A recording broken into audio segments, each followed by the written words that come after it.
ये unit Rishabh make रिस PI 101 programmable DC signal isolator है। इसमें ये इस साइड का पूरा part 10 to 18 various type of inputs के लिए है, जिसका वायरिंग जो है इनपुट्स के अकॉर्डिंग इसका टर्मिनल चेंजेस में चेंज होता है। जैसे अगर 0 to 24 मिली एम्प्स अगर मेरे को इनपुट देना है तो 11 और 10 पे इसका कनेक्शन होगा। और ये पूरा बस दिया हुआ है। ऑक्सिलरी सप्लाई 1 और 1 और 2 है। 1 और 2 टर्मिनल से इसका ऑक्सिलरी सप्लाई देना है, यहाँ से ऑक्सिलरी सप्लाई। और मेजरिंग आउटपुट जो है, जो मेरे को आउटपुट यहाँ से मिलेगा, इसे जो इनपुट दूंगा जो आउटपुट मेरे को मिलेगा वो 5 और 6 से मिलेगा। ये 5 और 6 से इसका आउटपुट मेरे को मिलेगा। और जब यहाँ पर इसका कनेक्शन करने के बाद, जैसे मैं अभी 18 और 10 में इसका कनेक्शन किया हूँ, 18 और 10 में इसका कनेक्शन किया हूँ। 10 जो इसका कॉमन है और बाकी 11 to 18 जो है इसमें एज ए इनपुट के अकॉर्डिंग इसमें टर्मिनेशन चेंज करना पड़ता है। तो इसमें टर्मिनेशन करने के बाद इसमें डीप स्विचेस है, 4 डीप स्विच है, S1 S2 S3 S4। ये नीचे वाला इनपुट के लिए, ऊपर वाला आउटपुट के लिए। आउटपुट मतलब मेरे को आउटपुट किसके फॉर्म में चाहिए, 0 to 10 वोल्ट के फॉर्म में चाहिए, 4 to 20 मिली एम्प्स के फॉर्म में चाहिए, किसके फॉर्म में चाहिए। तो जैसे ये इनपुट है, अभी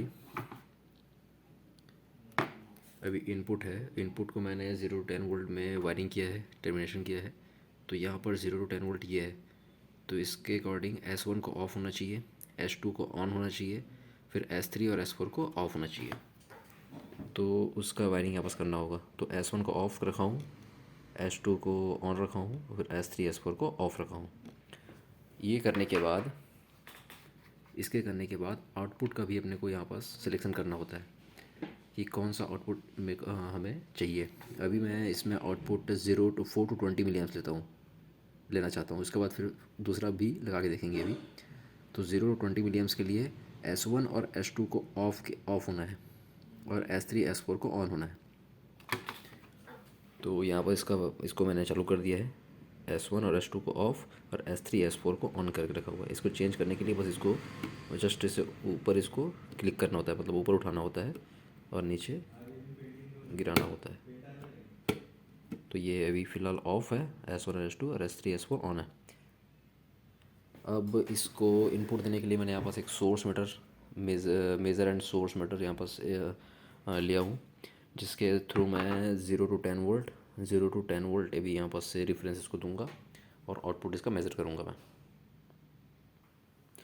यहाँ से मैंने 5 और 6 पे मल्टीमीटर का प्रोब जो है कनेक्ट कर दिया है और मैं यहाँ पास मिली एम्प्स में DC सप्लाई जो है मिली एम्प्स से भी चेक करूँगा। सोर्स मीटर से सप्लाई दूंगा, ऑक्सिलरी सप्लाई मैंने कनेक्शन कर दिया है इसमें 1 और 2 पे। 5 और 6 से आउटपुट लूँगा और 0 to 18 से यहाँ पर मैं 0 to 10 वोल्ट इसमें इनपुट दूंगा और मिली एम्प्स में 4 to 20 मिली एम्प्स आउटपुट लूँगा। तो अभी 0 पे है, अभी मेरा वोल्टेज जो है रेफरेंस 0 पे है। अभी आइसोलेटर को ऑन करता हूँ। आइसोलेटर ऑन हो गया। आइसोलेटर ऑन होते ही मेरा जो ज़ीरो पे, मतलब 0 to 10 वोल्ट जब दूंगा तो 4 to 20 मिली एम्प्स इसका आउटपुट आएगा। तो अभी 0 की कंडीशन में 3 वोल्ट अभी 3 मिली एम्प्स अभी सप्लाई आ रहा है, आउटपुट आ रहा है।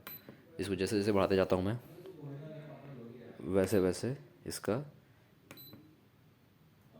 मिली एम्प्स में रेफरेंस जो है बढ़ता जाता है। 5 वोल्ट पे अभी 12.71 मिली एम्प्स है। ऐसे करके अगर मैं 10 वोल्ट करता हूँ, हाईएस्ट इसका रेफरेंस देता हूँ 10 वोल्ट, तो 20 मिली एम्प्स अभी इसका आउटपुट आ रहा है मेरा अभी इसमें, यहाँ से। और जो ये Z का ट्यूनर है, इसके थ्रू हम इसका वैल्यू को, रेंज को वेरी कर सकते हैं। मैं शो कर दिखाता हूँ अभी। जैसे Z है, Z को मैं भी ट्यून करता हूँ। Z का जो ट्यूनर, उसको ट्यून करने पर इसका वोल्टेज जो है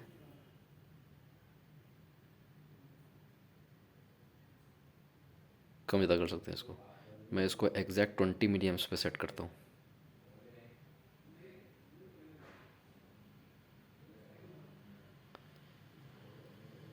ये एज़ पर रिक्वायरमेंट है, अगर ज़रूरत है तो भी कर सकते हैं इसको।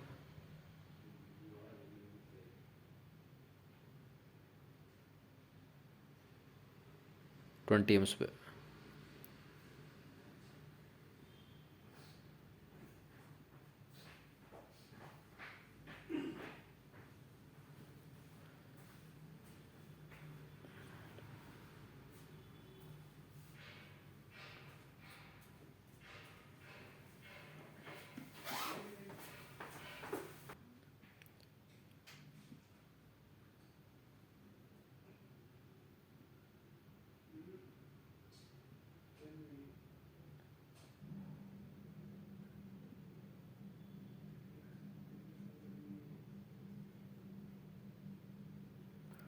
ये भी 20 मिलियंस पे सेट हो गया, लगभग थोड़ा बहुत 0.0 समथिंग कुछ ऊपर नीचे कर सकते हैं, इसको वैरी कर सकते हैं, लेकिन अभी फिलहाल मैं डेमोन्स्ट्रेशन के लिए इसको रख सकता हूँ ऐसे अभी।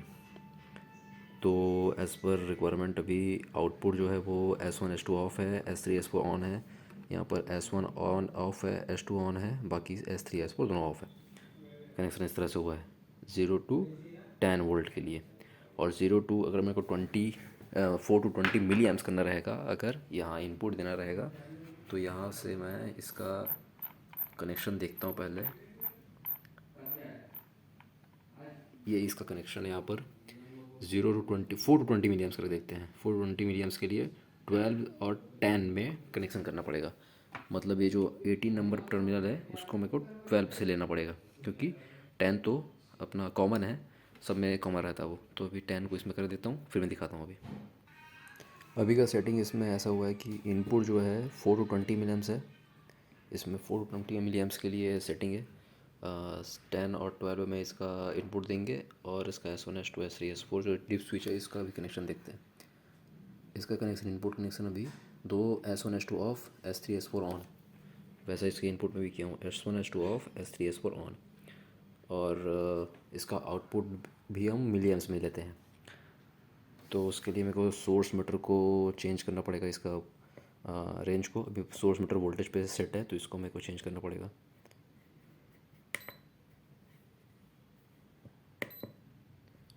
अभी सोर्स जो है, सोर्स लेंगे अभी जो वोल्ट था उसको अभी हम मिलियंस पे सेट करेंगे। तो उसके लिए एडिट करेंगे और मिलियंस पे रख के ओके। और यहाँ से रेंज चेंज करना पड़ेगा अपने को। रेंज जो है 4 to 20 मिलियंस है।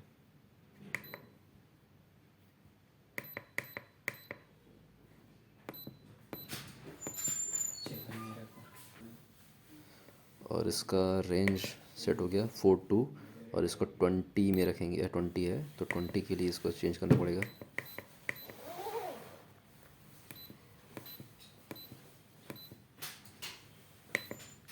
अब ये 4 मिलियम सेट हो गया है मेरा। जो वोल्ट आ रहा था मिलियम आ रहा है, मिलियम्स आ रहा है।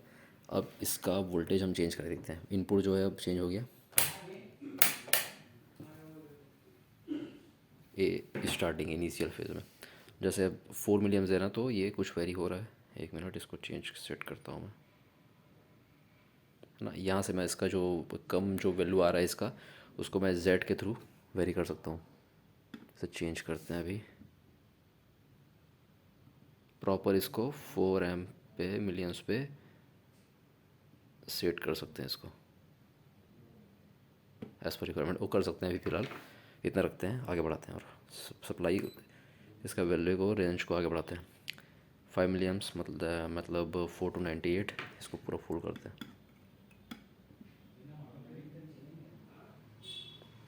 ये 5 मिलियम्स पे 5 मिलियम्स जो यहाँ पास आउटपुट आ रहा है। 6 मिलियम्स पे 6 मिलियम्स, 7, 8, 9, 10।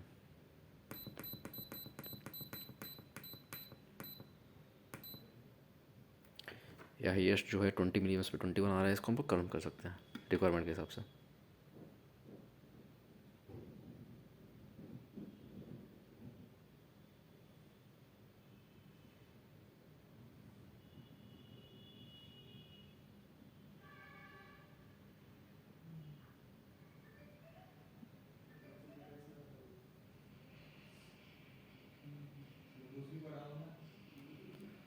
अब इसको हम मिली एम्प्स पे सप्लाई देंगे, इनपुट देंगे, और वोल्टेज पे मतलब वोल्ट पे 0 to 10 वोल्ट पे इसको आउटपुट लेंगे।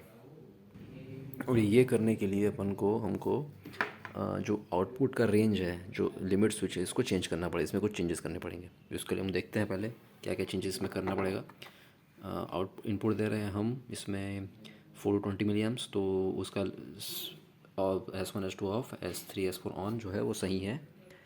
अब आउटपुट में हमको चाहिए 0 to 10 वोल्ट, तो उसके लिए S1 S2 को ऑन, बाकी S3 और S4 को ऑफ़ करना पड़ेगा। तो उसके लिए यहाँ पास कुछ चेंजेस करने पड़ेंगे टिप स्विच पे।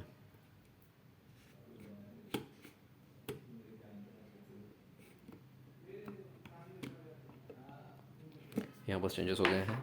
अब जैसे मैं इसमें इनपुट दूंगा, इनपुट आगे बढ़ाऊंगा, इसका वैल्यू जो है चेंज हो जाएगा। तो इसके लिए आप चालू करते हैं, आइसोलेटर को चालू कर दिए, तो यहाँ पर 0 to 10 वोल्ट अभी यहाँ पास वेरी होगा। अभी 4 मिली एम्प्स पे 0 वोल्ट लगभग आ रहा है। इसको बढ़ाते हैं,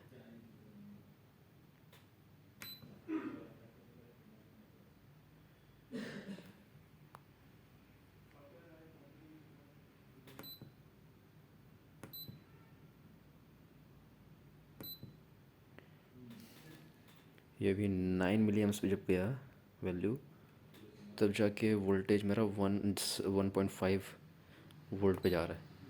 तो जैसे जैसे इसको बढ़ाते जाएंगे अपना वैल्यू जो चेंज होता जाएगा।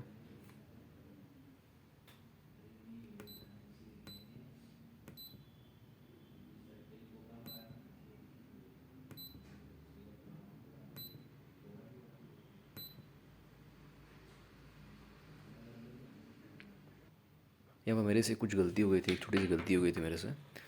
यहाँ पर जो 0 to 10 वोल्ट है उसमें S1 और S2 को ऑन होना चाहिए, और S3 को ऑफ़ और S4 को ऑन होना चाहिए।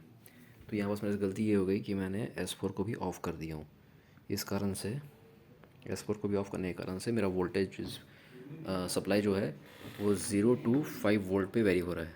0 to 5 वोल्ट वेरी हो रहा है, क्योंकि अभी इसके अकॉर्डिंग ये चेंज सेट है, इसका डीप स्विच। तो मेरे को इसके अकॉर्डिंग इसको चेंज करना है। तो उसके लिए अभी मैं इसको बंद करता हूँ आइसोलेटर को, और यहाँ से S4 को मैं ऑन करता हूँ। तो अब जो है ये इसके अकॉर्डिंग, मैनुअल के अकॉर्डिंग सही हो गया है। S1 S2 on, S3 of और S4 ऑन। चालू करते हैं इसको, और 20 मिली एम्प्स पे भी देख रहे हैं हम लोग, 20 मिली एम्प्स से 10 वोल्ट जो है अभी प्रॉपर आ रहा है। तो अब इसको फिर से एक बार चेंज करते हैं, कम कर देखते हैं। अब कम करने में प्रॉपर कम होता है कि नहीं होता।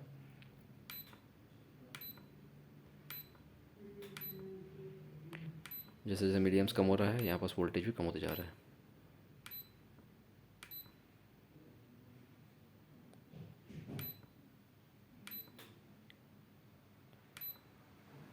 फाइव मिली एम्प्स पे 0.217 वोल्ट, और 4 एम्प्स पे 4 मिली एम्प्स पे भी 0 वोल्ट पे आ गया नॉर्मल। बढ़ाएंगे तो आपस से